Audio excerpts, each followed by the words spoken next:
Okay. Cool. Okay, so welcome to the stage, the next panel. All or incremental, what's the best way to integrate AI into your production?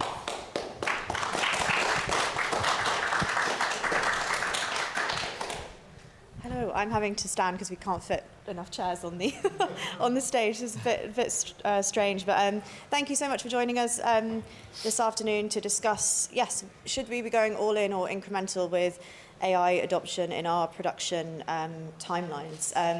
We met last week to sort of discuss this ahead of the panel. There's a lot to cover. It's a really broad topic, so we're going to try and sort of shoot through it as best we can and cover as much as we can. So bear with us. But first of all, it'd be great if you could all please just introduce yourselves, where you're working, and then also just any summarize sort of briefly how you're utilizing AI in your current workflows. That would be fantastic. All right, I'll start. So my name is Japhet. I have my own company, POLARITY Reversal Limited. I feel like a bit of a fraud being here because I'm not really a game maker per se, though I do make interactive fiction and have explored game experiences in a number of environments. I'm probably best known as the creator of Liquid Television that spun out Beavis and Butthead and Neon Flux.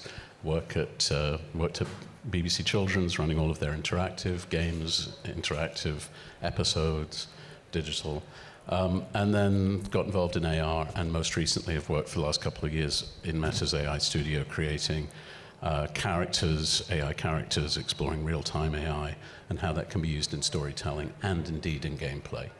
So that's the intro. Hi everyone, my name is James Wu. I'm the general manager of AI partnerships at GameBot.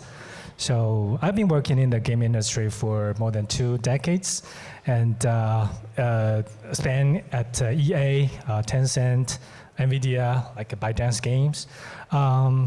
Also, I had 2 startups.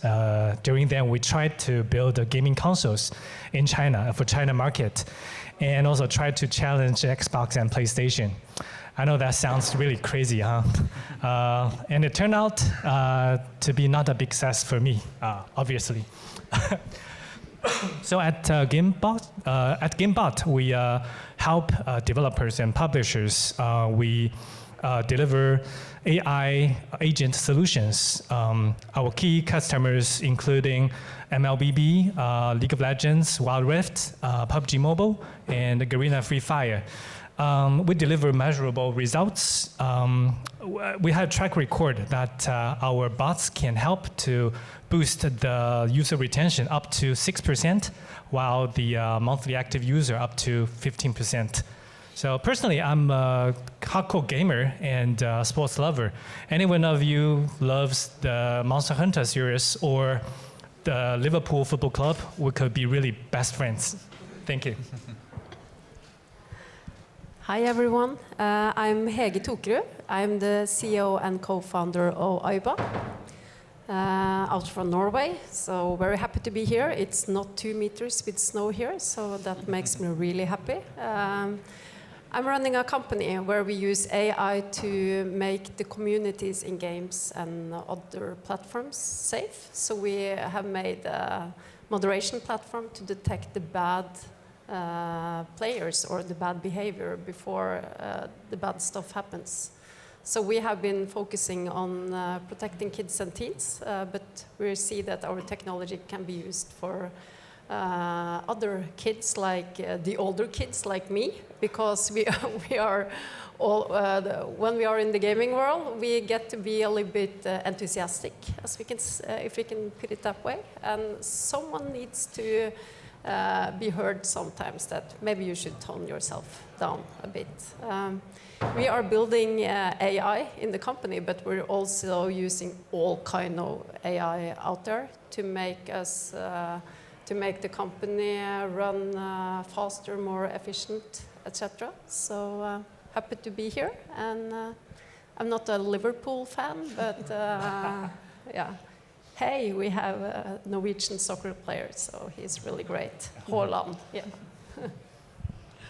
Hi, I'm David Jimenez, director and co-founder at Two Awesome Studio. We are a 30-people development studio from sunny Barcelona. I guess the weather goes from Norway to London to Barcelona.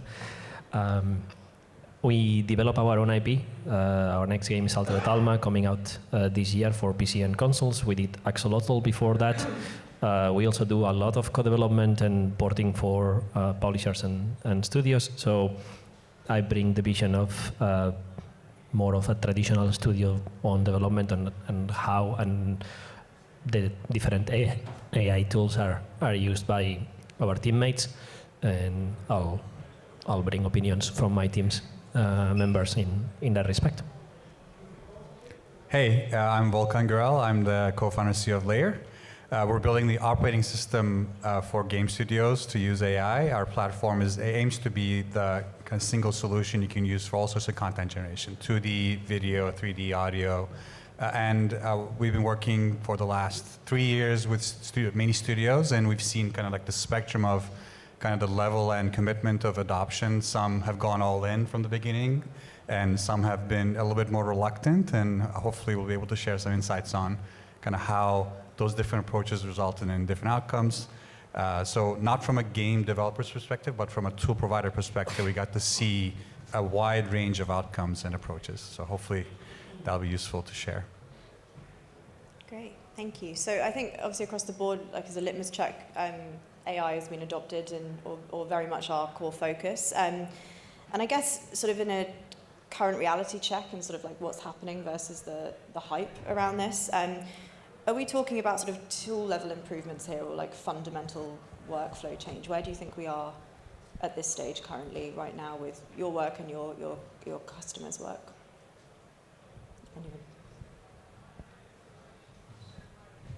I mean, everybody comes at it from such a different point of view in this panel, I suspect. For me, I'm thinking about it from a storytelling point of view and from a development of story worlds. And I also think about it in terms of real-time animation versus animation as a tool within a pipeline. And I think they're very different things. It's important that people understand they're very different things, and integrating them into your workflow is really different depending on which particular approach you take. And what I mean by that, for those who aren't familiar, is that if you're working with real-time animation as a creator, you're setting up an environment for a user to experience AI directly through conversation with it in directions that aren't entirely going to be in your control as a creator. You can shape and frame, but you know there's going to be improvisation within that, versus using AI to generate outcomes which you curate, and only when you're satisfied with your curation would you put in front of a user. And they're quite different things, and they have quite different risks and rewards. I always say to people that if you're not ready to try using AI in your pipelines now, then you probably never will be, because you're making those decisions based on not the state of the technology, but in your view about AI and generative AI as a medium and as a tool. And it's not perfect for everything. It's great for experimenting. You have to retain control of it and use it to amplify what you can do. So that's sort of the main stuff. And then finally, I would just say that for me, it's really changed the way I think about building a story world and then exploring within it, because AI allows you to do that in a way that's different from the way it used to be. And you can choose to open that up to potential users if you want, or potential funders if you want, or you can carve out pieces of narrative that you discover in that process for different platforms and different environments. So on a very core level, it's changed the nature of how we develop, or how I develop IP and think about IP and explore my own ideas. And I can also just follow up, like AI is not the answer for everything, obviously. And also trying to figure out what is the problem you want to solve, and how can you best solve it? And we also see that if you have a problem to solve, you also need to have control of the data. Unless if you don't have the data and you don't have and you don't know what your data means, well, you should not use AI because it will give you the wrong answers, obviously. Yeah, bringing more the development studio perspective into the mix. I agree with what you're saying, that it's, regarding your question, it's for the current state of affairs, is good for certain things, is not there yet, and I don't know if it will ever be there yet for some other things. And we see that especially in different disciplines of development, and we can get into that a bit more later. And I'm disregarding for the moment the opinions, ethical, moral dilemmas that some disciplines may have about it.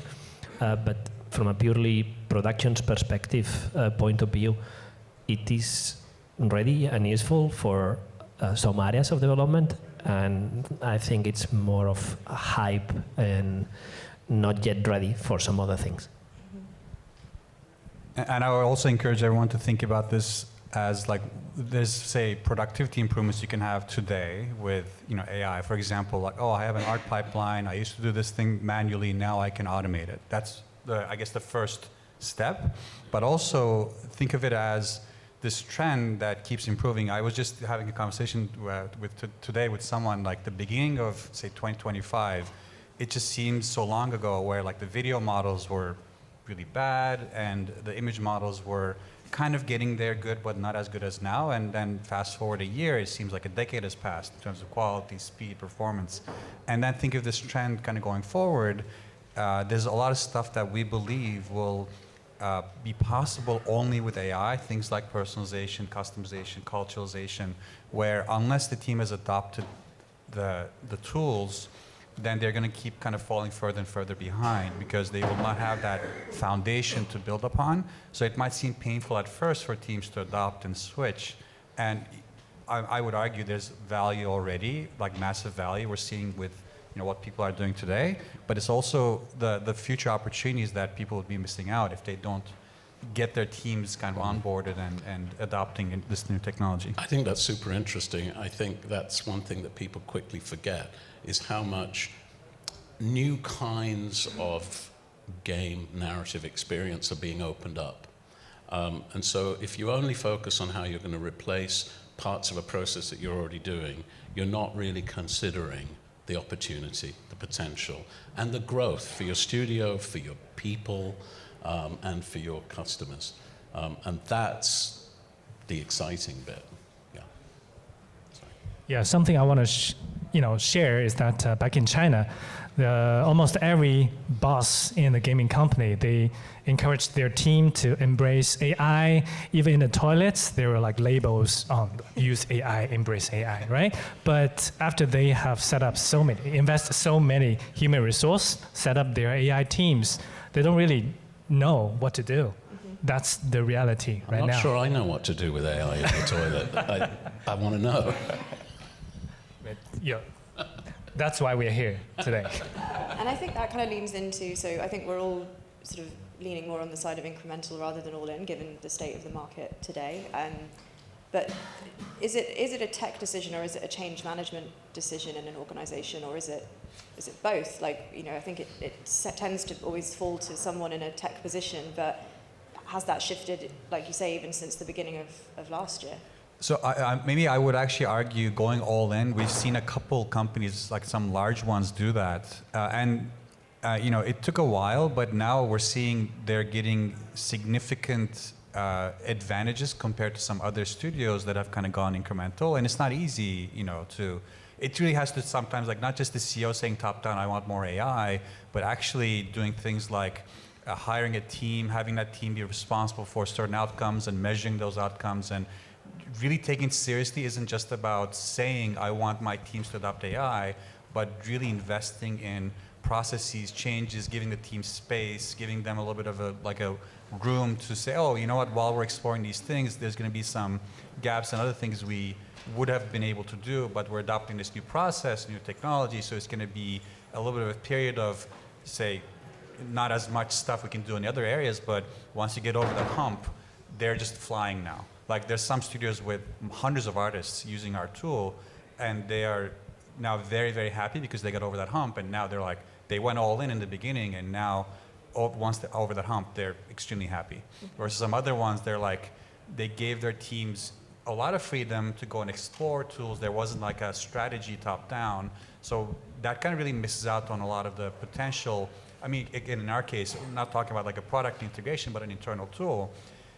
A lot of value comes from not just one team adopting it, but like having like a central repository of models you share, fine-tuned models, certain shared knowledge across the team on that tool, like adopting a single solution that can actually serve the entire team of hundreds of artists, not just artists, but product managers, you know, other roles that are not really art-focused also were able to become really productive with a top-down adoption of like a single solution. So we saw that like all-in approach really pay off for a lot of customers. Yeah, and also following up on that, it's your assistant, and also it cannot live by itself. For now, it needs a human, I believe, to be looked after, or else you can end up in some really bad front pages in the newspapers, like we've seen on Grok, for example.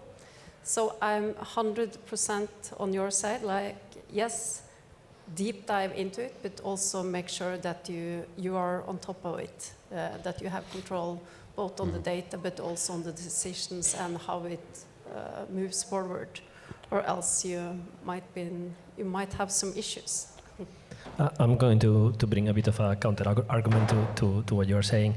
I think it's important as well to see what's the status of your pipeline, your projects, and what you have ahead. Because if you are, let's say, in the middle of a production which is already running for 6 months to a year, and you have 1 more year ahead of you, disrupting that workflow and saying, okay, we are going to go all into AI now, we're going to destroy the foundation and rebuild it with AI, with an AI pipeline, it's going to cause not only technical friction, but it's going to cause a lot of human friction in your team. And what you may be saving in the long term, you're going to be losing it just by doing that shift. It's almost like changing to a different engine in the middle of a production. Well, it can be done, but it's going to be painful.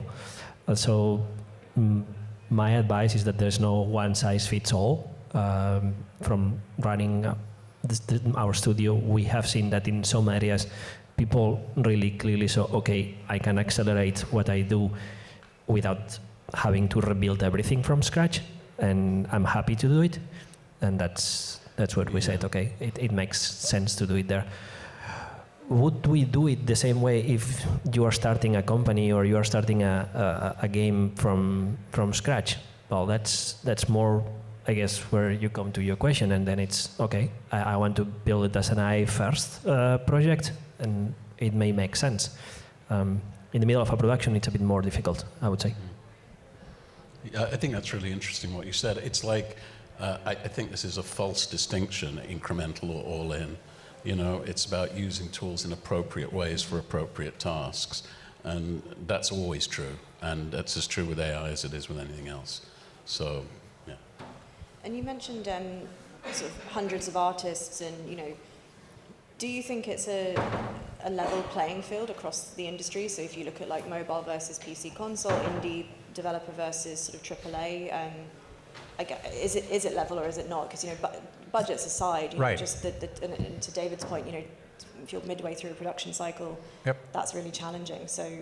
Absolutely, and plus, not even across the industry, across different companies, but within a company, there's different levels of adoption. So I'd say, I think you're absolutely right. Like maybe that distinction doesn't quite make sense. It's more about, do you have a strategy rather than like a high level, oh, we should use AI. It should be a little bit more deliberate. And if you leave it to individuals or individual teams even, it becomes a little bit kind of like missing the point and missing the real value. It should be kind of driven with a strategy rather than kind of like laissez-faire, let every kind of team handle it on their own type of thing.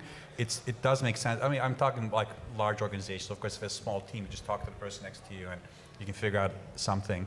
But to the point about production timelines, you're right. It is a disruption, and you can kind of choose which way to go. But we were able to work with existing art pipelines with hundreds of artists working on them, and they were kind of, I mean, you're always in the middle of something, right? There's never like a free moment in, there's always the next game you're preparing for. There's never like this, okay, now we have a month off, we can do anything we want. That'd be nice. So it really does take kind of someone willing to take that pain to get over that hump. But once you get over the hump, I guess my point is there's a lot of value there, especially if you have a year ahead of you to get to a certain point. That's plenty of time to reap the results of that choice. If it's like, oh, I'm trying to get to a deadline in a month, maybe it doesn't make sense to disrupt things. But it really, it's something that, as you said, teams have to decide on their own. But I should say, sorry, the other thing I want to say is within even a large company, a lot of, say, UA actually gets a lot more value on certain cases than, say, game production. So even within a team, within a large company, across different teams, it's not a level playing field. And I guess just conscious of time, moving on to kind of ethics and sort of player perception around this. There's been some quite big headlines, as you say, people very much all in, and then some people who are very, firmly, they won't accept AI generation or AI, even placeholder art in their sort of greenlighting processes. How much do you think players should know about AI usage in the games they're buying and playing, and how do we communicate and not lose trust with our customers and players? I can quickly jump in. Sorry, I was the last speaker. I'll just say something quick, which is I see it as, I think there's a lot of fear and hype for various reasons, but I think it will be similar to someone in the early days saying, oh, this game is made with Photoshop. Like, oh, what's the big deal about that? Like, right now, we don't even care. I think there's going to come a point in time when it's going to become a natural part of the game development cycle. I personally don't believe it's going to replace jobs. I think it's going to replace tasks, and jobs will evolve. Again, that's a whole other conversation, but I just want to just say that I don't think like those ethical concerns will be that long lasting. There's a lot of things, of course, that, data protection, privacy, IP rights, those have to be addressed with tools that, for example, we address them ourselves already. We try to make it easy for people to be compliant. But I don't think there's really a huge need to say this is like an AI-generated content in the game, similar to, you wouldn't say this is made with Photoshop or Maya. Mm-hmm. Well, I think first the key is to be 100% transparent, because if you use AI, for example, in GameBot, our solution, we have invisible AIs versus visible AIs. When we use visible AIs, usually they're AI boss or AI co-pilots. Now people knows that, right?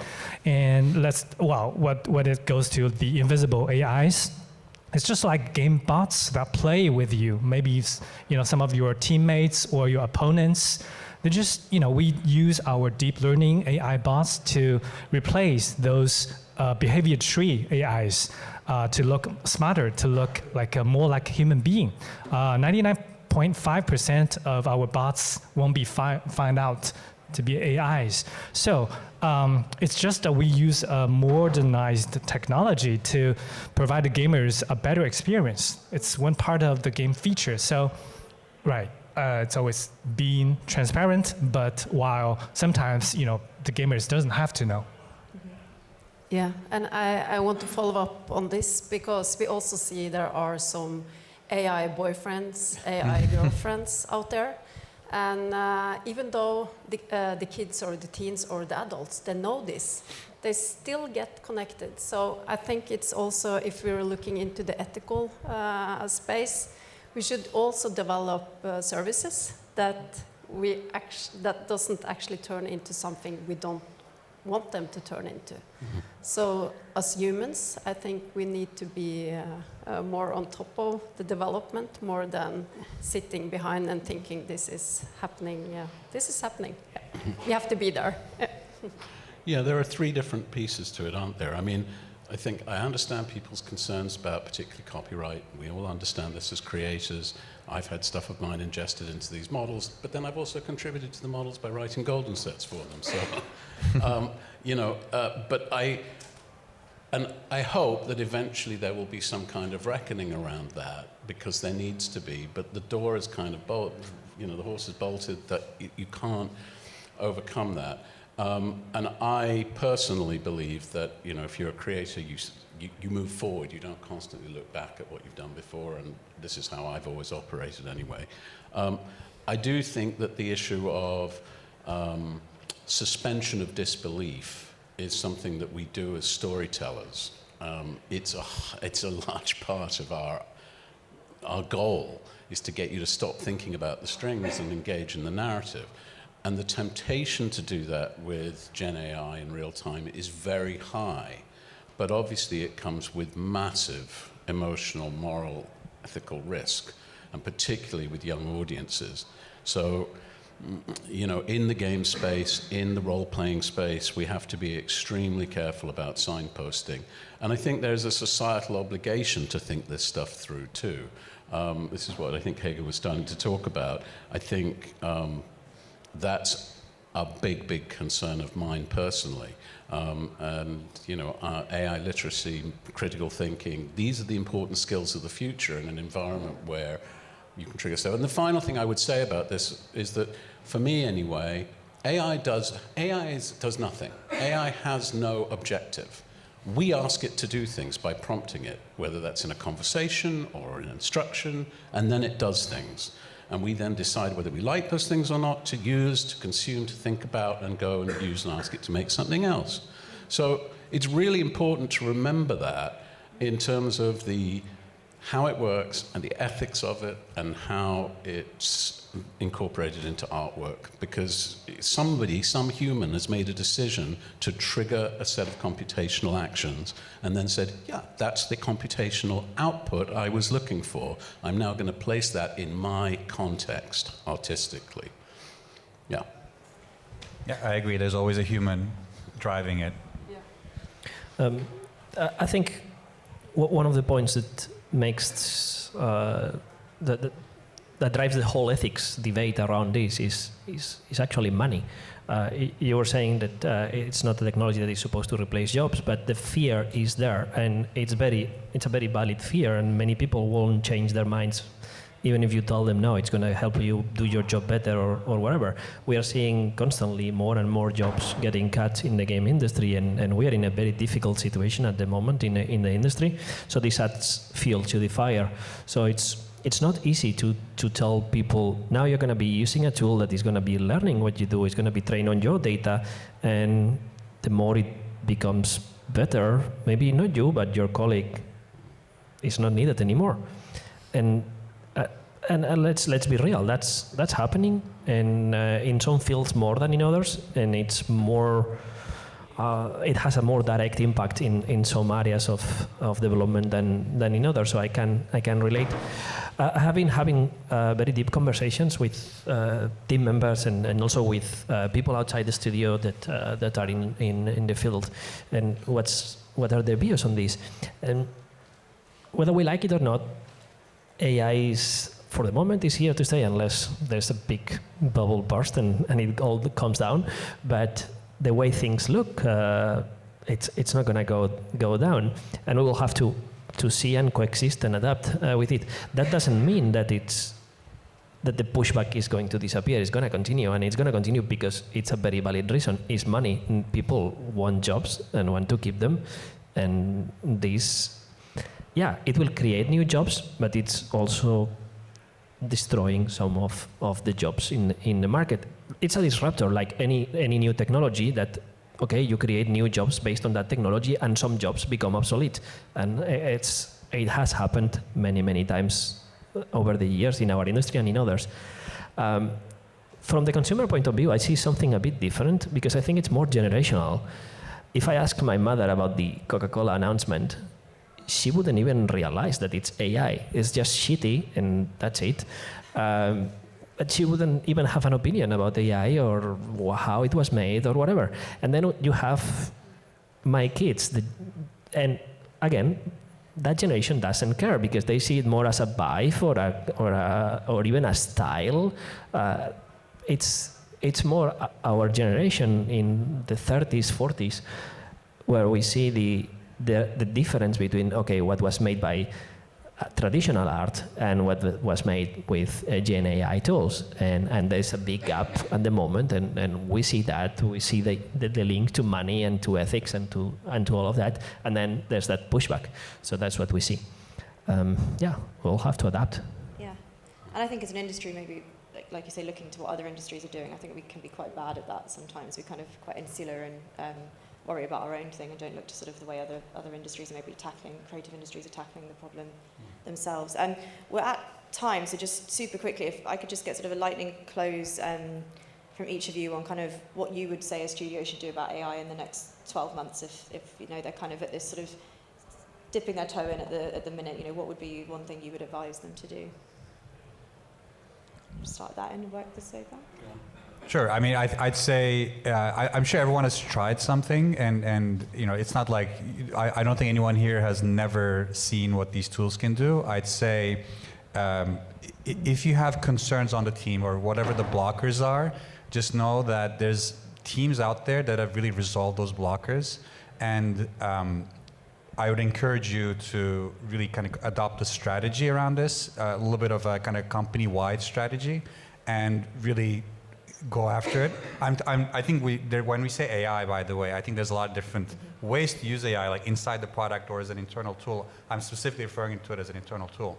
And I think as an internal tool, there's a lot of success stories. There's a lot of value people already got. And there's just like a trend towards very differentiated ways to use AI and that are, I believe, are coming very soon, that teams who haven't adopted it will just fall further and further behind. So my advice would be really try to kind of adopt a strategy and go after it and do it kind of as a company-wide thing to fully realize the potential across the whole team. My point of view is a bit more nuanced. It's more not adopt, but more adapt.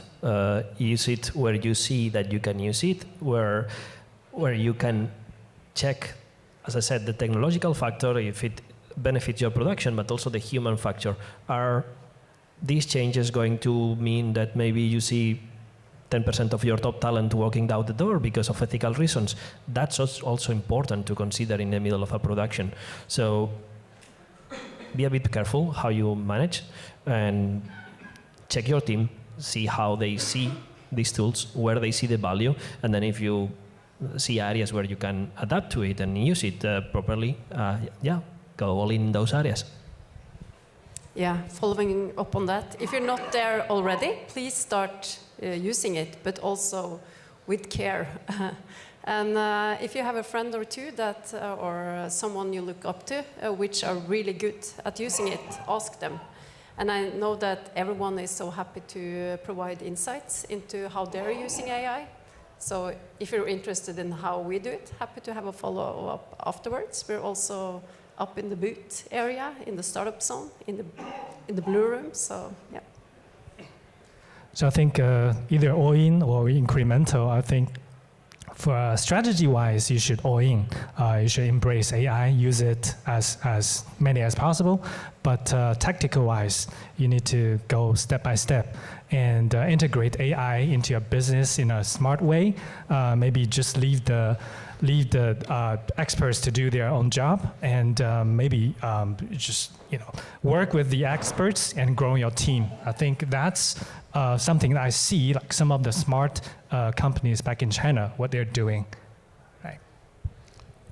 For me, I would encourage you to lean into the weird. Recognize that AI allows you to do some impossible things. It's a natively surreal medium, and therefore you can tell new kinds of stories. And if you really don't know what to do with that idea, come talk to me. I've got lots of weird ideas. Seriously, it's a chance to take things in new directions and explore, rather than just trying to figure out how to make it quicker or cheaper to do what we've already done. Brilliant. Thank you all so much for your expertise and your insights. And so yeah, I think it's clear it's here to stay, and it's how we adopt it that matters most. So thank you all very much.